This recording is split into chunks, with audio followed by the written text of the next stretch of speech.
Olá pessoal, seja bem-vindo, seja bem-vinda a mais uma Quinta Teológica. Hoje daremos continuidade aos nossos estudos sobre o Sermão da Montanha, Mateus 5, 6 e 7. Hoje nós vamos estudar Mateus 5, versículo de número 6. Abra aí sua Bíblia ou acesse o texto bíblico. Se você gostar desse vídeo, dê seu like ou compartilhe esse vídeo com 10, 20, 30, 40 pessoas que queiram estudar a Bíblia conosco.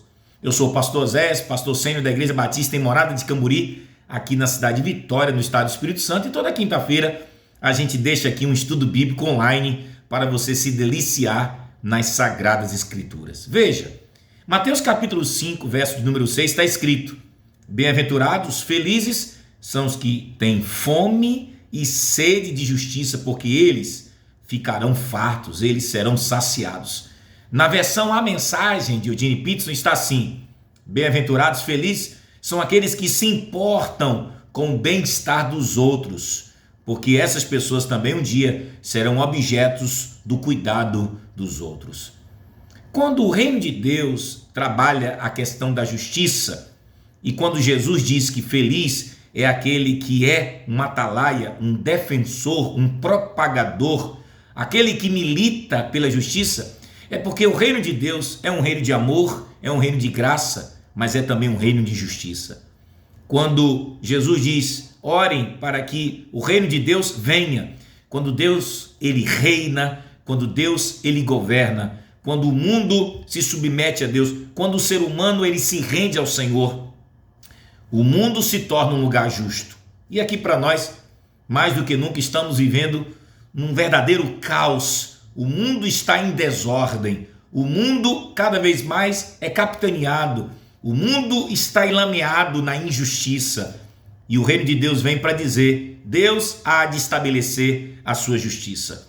Mas a grande questão é que a gente precisa entender o porquê Jesus disse, no seu contexto, naquele momento da história da humanidade, o que estava acontecendo para que Jesus pudesse perceber tanta injustiça e colocasse em seu sermão, em seu esboço extraordinário, milenar, de que bem-aventurados, felizes são aqueles que lutam por justiça. Felizes os que têm fome e sede de justiça. Por quê? Eu vou te dar pelo menos aqui 7 razões porque Jesus ele trabalhou o tema da justiça dentro do seu sermão. A primeira coisa é que não é de se surpreender que as pessoas que eram vítimas da opressão e da violência praticadas pelo Império Romano, essas pessoas não consideravam o Império Romano como um governo legítimo. Por quê?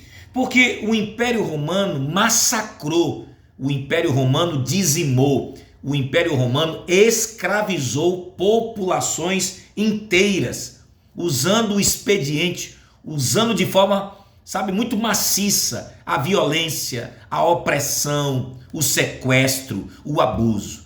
O Império Romano oferecia paz e ordem, mas para que as pessoas pudessem ter paz e ordem, elas teriam que se tornar subservientes, escravas do Império Romano.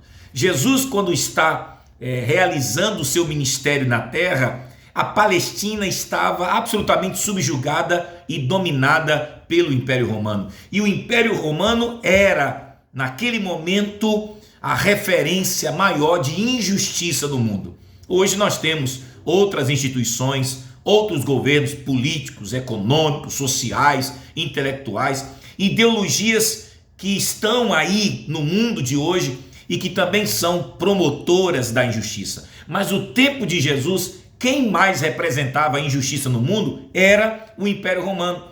E Jesus estava dizendo para os seus seguidores que eles deveriam denunciar as injustiças. O próprio movimento profético no Antigo Testamento, você percebia claramente que os profetas não apenas anunciavam salvação e arrependimento, mas eles protestavam contra as injustiças que eram praticadas tanto pelos poderes políticos como também pelos poderes religiosos. E Jesus estava percebendo isso, que havia uma violência que era praticada pela religião e pela política, uma injustiça institucionalizada. Jesus vem e diz: felizes são aqueles que têm fome e sede de justiça. Felizes são os meus seguidores, os meus discípulos, porque eles não são promotores de injustiça.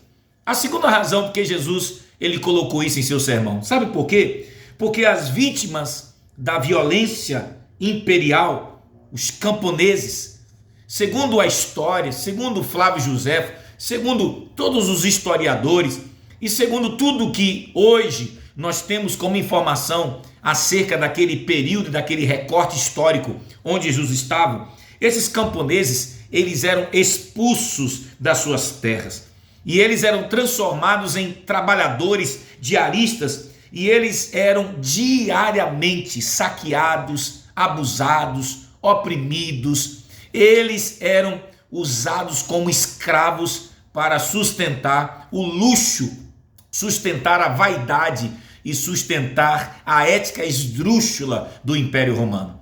É só você ler Mateus capítulo de número 20 e você vai perceber quando Jesus ele conta várias parábolas sobre os trabalhadores que no seu tempo estavam desocupados, estavam ociosos, estavam ali vivendo como pessoas absolutamente dependentes. Muitos até estavam mendigando pão, apesar de serem pessoas dotadas de talentos, mas por conta das injustiças praticadas pelo Império Romano, aqueles homens estavam ali nas praças, mendigando pão, mendigando apoio, mendigando abraço, mendigando tudo que é necessário para a sobrevivência humana por conta de toda a maldade praticada pelo Império Romano. Basta você ler Mateus capítulo 20 e Jesus vem dizer: bem-aventurados são os que têm fome e sede de justiça. Porque assim como muitos trabalhadores naquela época foram vítimas das injustiças e das opressões praticadas por Roma, do mesmo jeito hoje não é diferente. Pelo contrário, a injustiça está muito maior. Nós temos uma corrupção muito mais intensificada, nós temos um mundo absolutamente corrupto, nós temos uma humanidade que se perdeu intensamente, e é por isso que Jesus ele está convocando os seus discípulos para que eles possam anunciar o reino de Deus, que traz arrependimento, ele traz justiça. O reino de Deus ele põe em ordem o mundo que está em desordem. O reino de Deus ele traz a mensagem do evangelho que de forma poderosa, de forma sobrenatural, muda não somente o ser humano, mas a realidade onde esse ser humano está inserido. Uma terceira razão que eu acho interessante, que é muito bem trabalhada por esse sociólogo chamado Richard Roseley. Ele, tentando compreender o mundo onde estava aquele povo judaico, ele vai dizer o seguinte: a pressão vinha do fardo tributário dobrado, as muitas obrigações com o culto e com os sacerdotes, e interessante que todos tinham que pagar tributo dobrado a Roma, e nem os romanos e nem aqueles que faziam parte da aristocracia judaica estavam dispostos a privar-se de suas rendas por uma redução de suas próprias exigências. E quem é que pagava o preço? Quem é que pagava essa conta, como é hoje no Brasil? Quem é que paga a conta por conta da injustiça, da corrupção, da impunidade? Quem é que paga a conta? O povo, os trabalhadores. Não era diferente no tempo de Jesus, porque todos os camponeses, os trabalhadores naquela época, eles eram explorados efetivamente, sabe por quem? Por Roma, não só pelo poder político, mas também pelo poder religioso. Então nós temos que anunciar o reino de Deus, porque o reino de Deus ele é contra todo tipo de injustiça. O reino de Deus é contra todo tipo de corrupção. O reino de Deus é contra tudo aquilo que provoca expoliação coletiva, provoca exploração coletiva, provoca sequestro coletivo, provoca, violência que dizima a vida de tanta gente. E Jesus está dizendo: bem-aventurados os que têm fome e sede de justiça, porque não apenas os romanos, mas também os próprios membros da aristocracia religiosa judaica, eles mesmos exploravam aquelas pobres pessoas. Uma quarta razão porque Jesus escreveu isso é que alguns alguns até usavam a Torá, preste atenção. Segundo os historiadores e alguns teólogos exegetas, muita gente utilizava a própria Torá, a Bíblia daquela época, para legitimar e preservar a posição privilegiada da aristocracia sacerdotal, para manter o campesinato, ou seja, manter aqueles pobres camponeses em condições de pobreza crescente. Já pensou quando muitas vezes a própria Bíblia é utilizada também para legitimar a corrupção, legitimar a violência, legitimar o preconceito, legitimar as injustiças? Porque muitos, olhavam para textos bíblicos como Êxodo 28 e 29, Levítico 8 e 10, Números 16 e 18, Neemias 10, 32 a 39. O que acontece? Por conta de alguns textos que foram escritos que estavam na Torá, muitos religiosos, saduceus, até mesmo fariseus, que tinham até uma leitura talvez mais humanizada, mas muitos desses religiosos, desses sumos sacerdotes que faziam parte dessa aristocracia religiosa, intelectual, sumo sacerdotal, utilizava-se do próprio texto bíblico para legitimar sua posição de privilégio, que por conta dessas posições privilegiadas, muita gente era oprimida, muita gente era manipulada. Isso não é diferente hoje. Infelizmente, tem gente também que usa a Bíblia para saquear as pessoas. Muita gente que usa a Bíblia para manipular as massas. Muita gente que usa a Bíblia para abusar da fé dos incautos, dos leigos, daqueles que são empobrecidos, daqueles que são destituídos de uma criticidade bíblico-teológica. Muitos hoje utilizam a própria religião também para provocar injustiças. E é isso que Jesus está dizendo: bem-aventurados os que têm fome e sede de justiça, bem-aventurados que militam pela justiça. O reino de Deus é um reino de justiça, um reino que é contra qualquer coisa que oprima o ser humano. A quinta razão, são 7 razões que eu quero te dar, eu estou na quinta. Quando a gente percebe que, segundo alguns sociólogos, alguns biblistas, alguns exegetas, alguns historiadores bíblicos, eles dizem que não é de causar espanto que o partido, como os sacerdotes, os saduceus, eles até impediam uma releitura da própria Bíblia.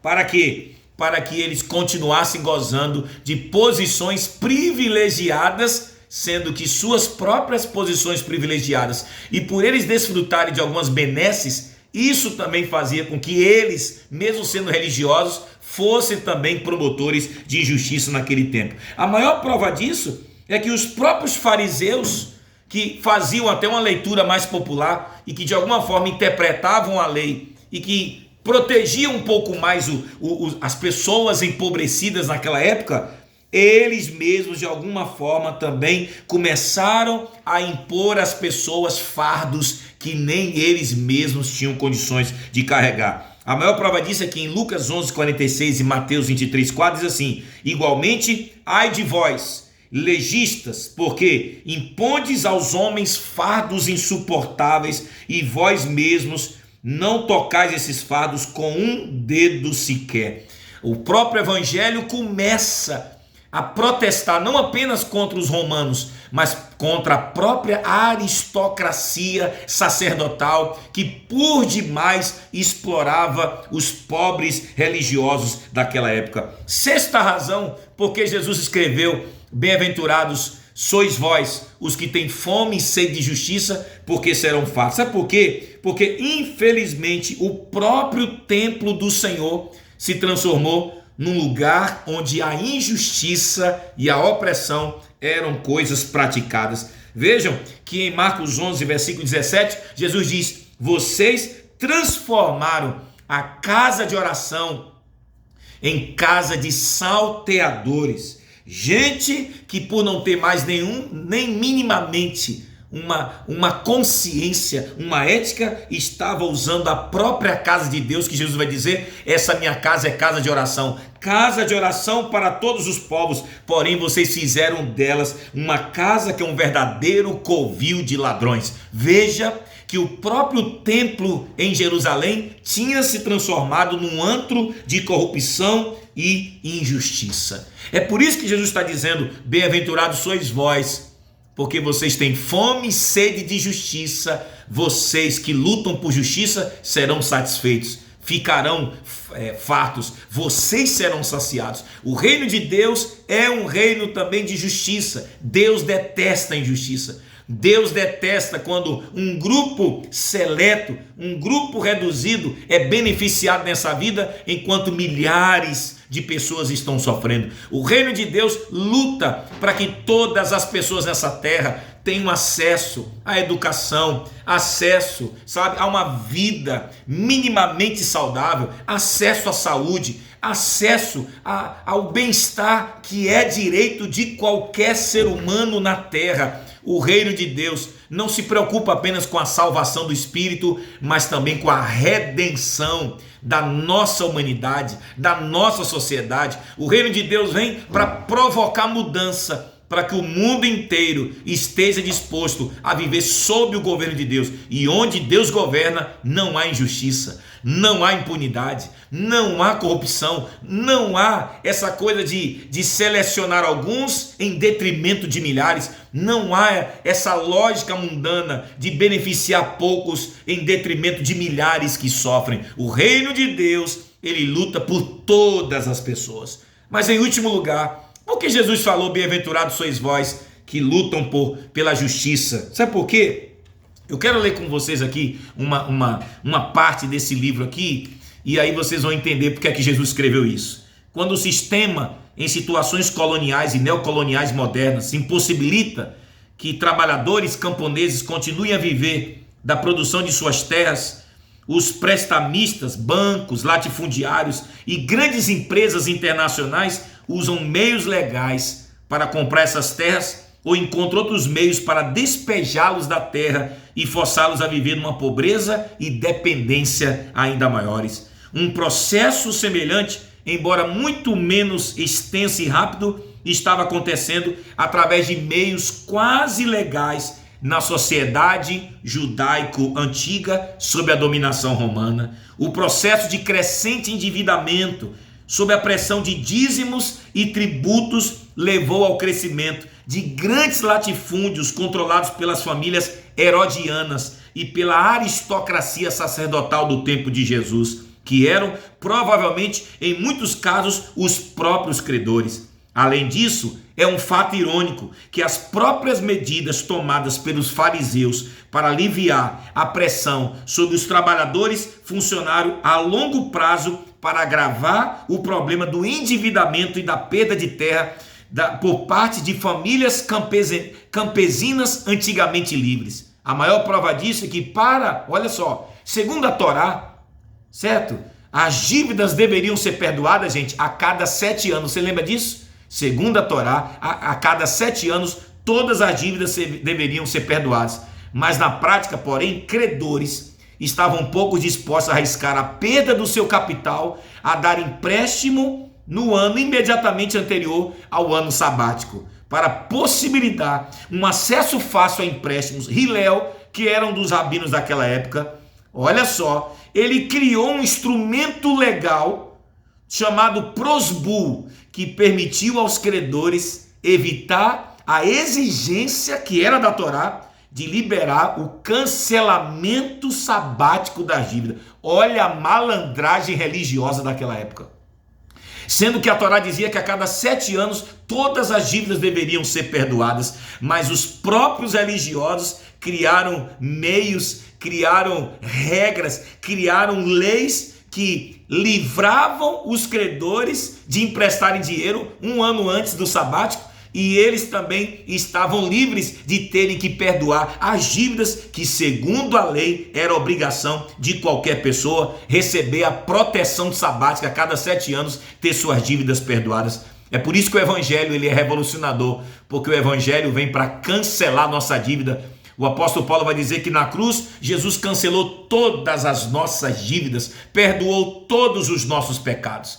É por isso que Jesus diz: bem-aventurados os que têm fome e sede de justiça, eles serão fartos, eles serão saciados. O reino de Deus também é um reino de justiça, um reino que vem para estabelecer justiça para o pobre, para o rico, para o preto, para o branco, porque para o reino de Deus todas as pessoas são importantes, todas precisam receber o mesmo amor, o mesmo cuidado, as mesmas oportunidades. Todas as pessoas foram criadas por Deus para desfrutarem minimamente de bem-estar enquanto caminham por essa terra. É por isso que o reino de Deus nos desafia, enquanto crentes, enquanto discípulos, enquanto igrejas, a sermos promotores dessa justiça do reino, que é a justiça que coloca em ordem uma sociedade completamente perdida e que muitas vezes provoca mais e mais injustiças. Mas nós somos diferentes. Nós somos do povo de Deus, nós somos seguidores de Jesus e nós protestamos contra as injustiças e pregamos o reino da salvação, do arrependimento, do amor, da misericórdia,